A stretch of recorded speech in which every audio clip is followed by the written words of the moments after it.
Channel में आप सभी के स्वागत है। एक मैं छोटी सी होली गीत गाने जा रही हूँ। मुझे उम्मीद है कि हमारी गीत मुझे आप लोगों की पसंद आए।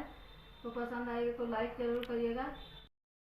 कोई देखा है यार, कोई देखा है यार, हमरो बलम बौरवा के। कोई देखा है यार, कोई देखा है यार, हमरो बलम बौरवा के।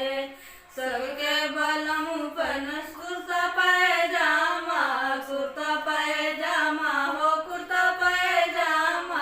हमरो बलम पन मिर्गा के छाल हई देखा है यार, हमरो बलम बौरवा के। कोई देखा है यार, कोई देखा है यार, हमरो बलम बौरवा के।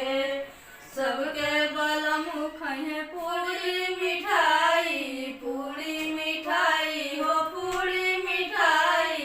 हमरो बलम खाए भंगिया के गोला कहीं देखा है यार, हमरो बलम बौरवा के।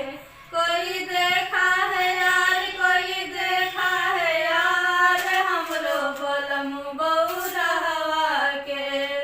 सबके बलम सुतस कोठा अटारी, कोठा अटारी हो कोठा अटारी। हमरो बलम सुतस टूटई पलंग। कोई देखा है यार, हमरो बलम बौरवा के। कोई देखा है यार, कोई देखा है यार, हमरो बलम बौरवा के।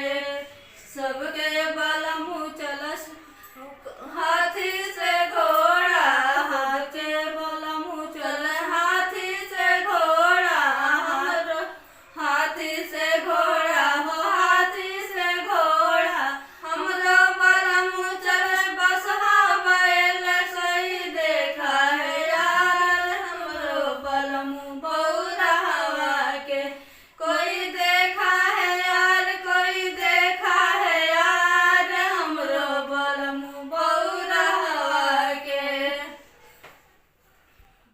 वीडियो पसंद आई होगी तो लाइक जरूर करिएगा, सब्सक्राइब करिएगा, शेयर करिएगा और कमेंट में ज़रूर बताइएगा हमारी वीडियो कैसी लगी। तो मैं आगे से ध्यान रखूँगी। नमस्ते।